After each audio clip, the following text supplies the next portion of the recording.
I'll do financial planning when I have finances to plan. Hey everybody, welcome back to Telos Financial's blog. I'm LaVoy. Thanks for joining me again. Today I wanted to talk about some common objections and questions I get about financial planning in general, and if people need financial plans or not. As I mentioned in the intro, one of the most common questions or comments I get is people saying, well, I'll worry about financial planning when I have some finances to plan. I like to think of financial planning as a roadmap. And I think the way the analogy works is to say you wouldn't go on vacation without knowing where you were going or without knowing how you were going to get there. If you weren't going to go on a road trip without a roadmap, you wouldn't go on a farther trip without plane tickets and knowing where you were going to exchange and what time you had to be at the airport and all those sorts of pieces. And of course, how much money to bring. The first question, do I need a financial plan? Most people I don't think have a great idea of where they're going to be in 20, 30, 40 years. Or maybe they have an idea and it's probably going to change over time. That just happens. Financial planning is meant to say, okay, here's where we want to get to, here's where we are, and maybe we're going to go like this a little bit, but we're going to wind up at the end point. So there is benefit to doing financial planning when you're younger. Another common objection I get is people say, well, I'm paying off student loans, or I'm paying off credit card debt, or whatever it is, and I'll do financial planning after that.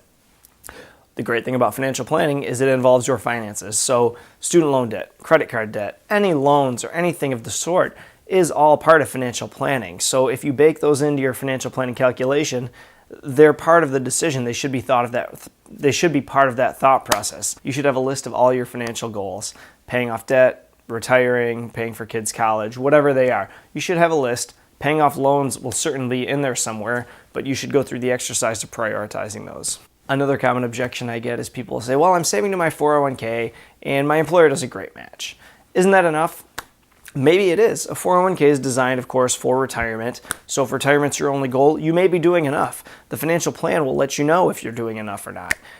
You might not need a comprehensive plan looking at all the different areas, but it is a big piece. Another thought with that is if you're saving to your 401k, maybe it makes more sense to save to a Roth 401k or different areas. And that's another piece you can look at as part of the planning process. Tax location, asset location.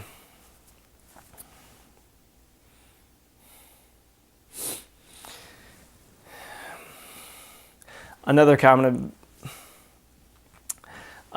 question I get, which isn't really an objection, but people will say, well, I did a financial plan 10 years ago, 15 years ago, however long ago it was. Do I need to update it?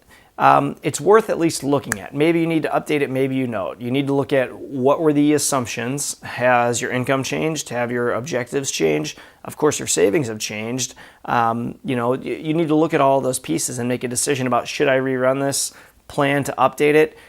The way I do financial planning is that my software updates daily. So it pulls in the data from different financial sources. So if somebody has a question, I can pull up a very current, realistic picture of where do you stand today. As long as your goals haven't changed, that's all already input, and we can look at that very quickly.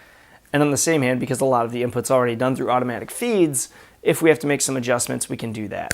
Obviously, technology is the wave of the future. It's coming, so these softwares are only going to get better as time goes along. The point is, creating the actual financial plan doesn't have to be a big, long process like it used to be.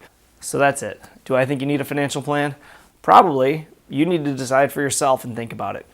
At a bare minimum, I think it's worth going through the exercises involved in financial planning, looking at the different areas and how you have either ignored or taken advantage of the different financial planning areas to make sure that you've checked all those boxes off. Thanks again for joining me today. It's LaVoy with Telos Financial. Make sure to check out my website for more information. Send me a call or an email, and I'd love to talk with you about your financial planning situation. I'll see you next time.